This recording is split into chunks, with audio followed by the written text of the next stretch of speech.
himself. Obviously, a huge black mark against professional wrestling, against the WWE, it's one of those things where people, they still talk about post Benoit, sort of post Benoit world, and Benoit is still sort of the Lord Voldemort, if you will, of the WWE. He who shall not be named. Anyhow, after that, of course, WWE is going to be very, very cautious in terms of a Daniel Bryan, maybe having brain injuries, basically.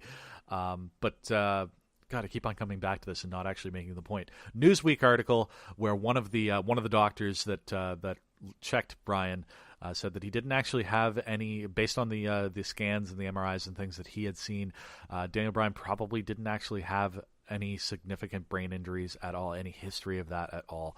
It comes down to, I guess, the thing that sort of showed up on his scans at the time where he had to step down is that Bryan had lesions on his MRI, which a lesion can mean anything, basically, as I understand it. Like, it's just sort of like there's a shadow on this MRI and we have to look into it more. But like WWE, of course, incredibly concerned, right? They're abundance and caution, and I understand their point of view. I want to make it clear, I'm not begrudging them. I'm a little bit sad that I missed out on 2 years of Daniel Bryan wrestling, but apparently,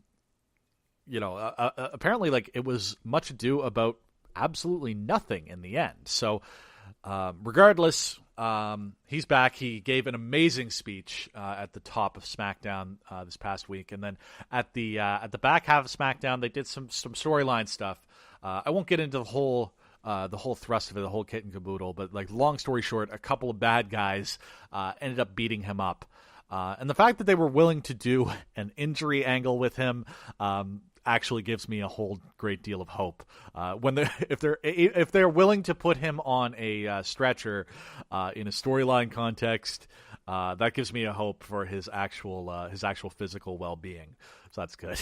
The other thing that they've noted is that Daniel Bryan actually, after every match that he wrestles, is going to have to undergo an impact test. So basically, undergo a test to make sure that he's well after every single match, which I think is fair. They want to be safe with them, and frankly, like, with Daniel Bryan, they've got a very hot commodity. They've got somebody who is still so beloved, and this is something that is maybe missing in the world of professional wrestling today. Is that Daniel Bryan is a good guy. He's a baby face, to use the industry parlance. He's a hero, and he's pretty much universally loved. And he's loved by the hardcore fans, sort of like myself, who are looking for work rate and they're looking for the behind the scenes stuff. They're looking to see the little things that professional wrestlers do to get a reaction and to work in the ring. He's also beloved by the casual fans, the fans who are just families and fathers bringing their sons, or mothers bringing their daughters, or fathers bringing their daughters. I guess I don't know why I gendered that, but the point is, Daniel Bryan is a babyface, a good guy that's actually beloved by everybody, which is a problem WWE actually has, where they have they're good guys like John Cena, guys like Roman Reigns, who are loved by sections of the audience, but also disliked by other sections of the audience. And it's a real warring faction, because the sort of hardcore fans tend to be the ones who dislike Roman Reigns, John Cena, although there's both like some turn to it. Like, personally, like I said, I say that I'm one of the hardcore fans. I'm probably more in common with the fans who are going to boo Roman Reigns than those who are going to cheer him. I think that Roman Reigns is a really great wrestler. I just think that his storylines are pretty terrible, and I think that they're casting him in the wrong light. Right? It'd be like if you put the late great Alan Rickman in as a romantic lead. That's just it's not what you want to see him doing. You want him to be Professor Snape. Like, you want him to be the bad guy. You want him to be Hans Gruber. You want him to be Snape. You want him to, like, his most babyface performance should be what he did in Dogma, right? Like, you don't want him with Meg Ryan in Sleepless in Seattle. Were they in Sleepless? Was Meg Ryan in Sleepless in Seattle? I'm gonna have to look that up. Yes, Tom Hanks. Meg Ryan. I'm so proud of myself right now, guys. I remembered a Meg Ryan movie. I knew it was Tom Hanks because it's always Tom Hanks. Tom Hanks is lovely. I will like physically be upset if it turns out that he's some sort of monster, because Tom Hanks is just like, just an absolute sweetheart of a human being. I'm very happy that I got that right. It's very rare that I get those things right. I got that one right, guys. I'm feeling pretty good about this. Okay. I think that's probably enough about professional wrestling for this week. Maybe next week what I'll do is I'll, cause like I said, it's gonna be a bit of a bank show.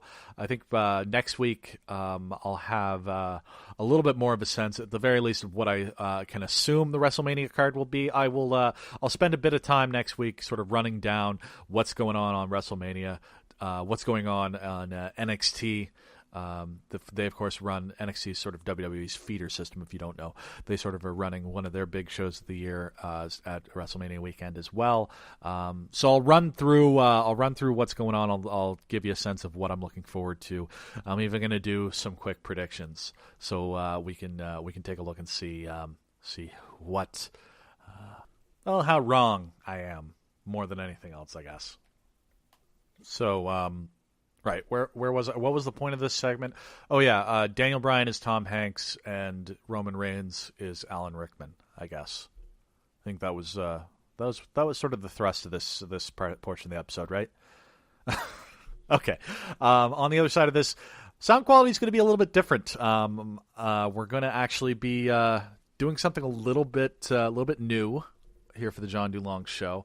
I'm going out into the world with a recording device, because here in Halifax, it is the most wonderful time of the year as far as I'm concerned. It's Burger Week. I love Burger Week. So I'm going to be out there in the world, and I'm going to be trying a couple of burgers. And we're going to be trying to get my live takes on the Burger Week burgers. So that'll be right after this little music break.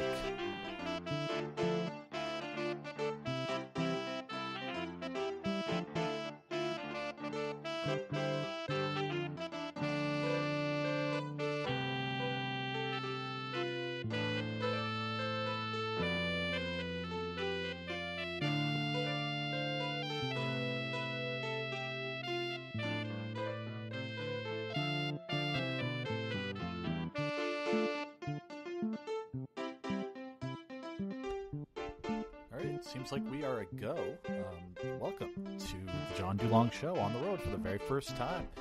I've got a little H1 Zoom hand recorder, which I've had for a little while now, and this is kind of the road rig. I did a quick test of this. I took it over to the bowling alley where my roommate Nick works, and I was able to hear myself and Nikki over the bowling and the birthday parties. So I'm feeling pretty good about this sounding okay in a restaurant setting. So I'm going to go over and try my first Burger Week burger. Last year I did sort of reviews written on Facebook of the burgers as I was trying them. So going to try it now on the show. So you're going to hear the first few of my thoughts surrounding the first few burgers that I get to try for Burger Week. Halifax Burger Week runs March 22nd to 28th, so as you're listening to this, if you're listening to it on Monday and you're in Halifax, you still have some chances to get out there and enjoy some Burger Week burgers. Burger Week is a citywide burger eating celebration. It's also a fundraiser for Feed Nova Scotia. Restaurants all over the city are having either a set price of $6 or a higher price, with the restaurant making a donation to Feed Nova Scotia for every single burger sold. 2018 is the 6th year of Burger Week, and it was started by The Coast, publisher of The Coast, our weekly free alternative newspaper here in Halifax. So what I'm going to do is I'm going to be heading over to Bubba Ray's, the Bubba Ray's 2 location, which is the one closest to my place, to try the Bubba Ray's Bat Boy Burger. It's an $8 burger. and it's a 6-ounce patty, Montreal smoked meat, Swiss cheese, house-made slaw, and Thousand Island dressing, served on their unique butter-styled bun, which is kind of like it's kind of like a hoagie bun or like a sub bun. It's got some sesame seed action there. So we're gonna go over. We're gonna try it. Hopefully, it's not too busy. It's about 2 in the afternoon on a Saturday. So I'm going to go over there. You can add fries for $2.99. I'm not going to. I like their fries over there, but I know that I'm going to be trying another burger a little bit later on today. So I don't want to. I don't want to spoil my potential appetite if I'm trying another burger in another few hours. So here we go. Burger Week. It's the most wonderful time of the year as far as I'm concerned. So here we go. And you know what? If this works, we may actually end up doing more John Dulong on the road type segments on the show. If this little hand recorder is going to work out for me, why not? So I'll see you over at Bubba's. All right, so orders in. Luckily not too busy here. Probably only about a dozen or so, a dozen and a half so people here. Yeah, just hanging out at Burgery's, waiting for the Big Boy Burger to show up, and along with my beer. I do like to pair. When the option is there, I like to pair my Burger Week selection with whatever's on tap. I think it makes it a better experience overall. But I'll be sure to get that first bite clean, no beer. So yeah, of course, it's the typical sports bar scene here with the many TVs with the different sports channels on. I'm watching some poker. Like, I want to say this, just very much that in a way that I want it to be clear. I'm not upset about it, but I've never understood why poker is on the sports channels. Like, it just doesn't make sense. I like that it's there. I like that I can watch it, but I really have no idea why. I got $133,000 in the pot right now. Oh, and I think everybody folded out. So, I guess that's it. Yeah, Roberts won that pot. So there you go. All right, it is here. 2 toothpicks holding it together. It's on like a basket where you get fries or whatever. Looks delicious. I'm going to go right in. I'm going to try and not give you the mouth sounds of me biting down, but it's nice. It's got some nice heft to it.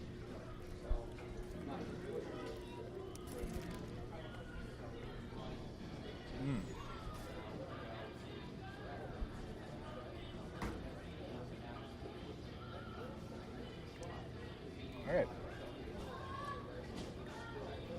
Initial assessment of that bite. You can really taste the butter toastedness of the bun. Really good. The slaw seems to be pretty good. It's like a bucket slaw, but it works.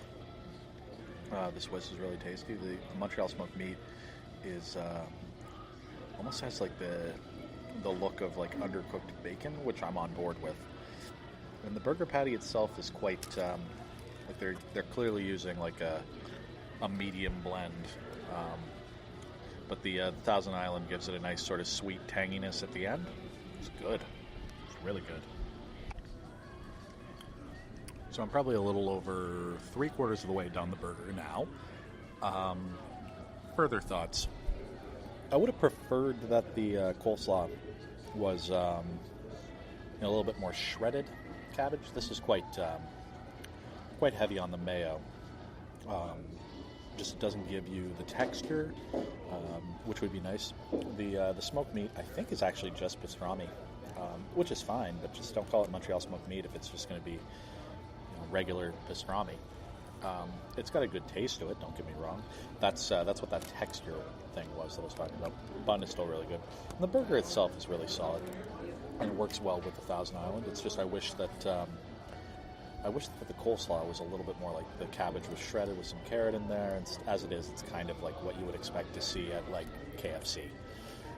Like I said, not necessarily bad, it's just not what I was expecting.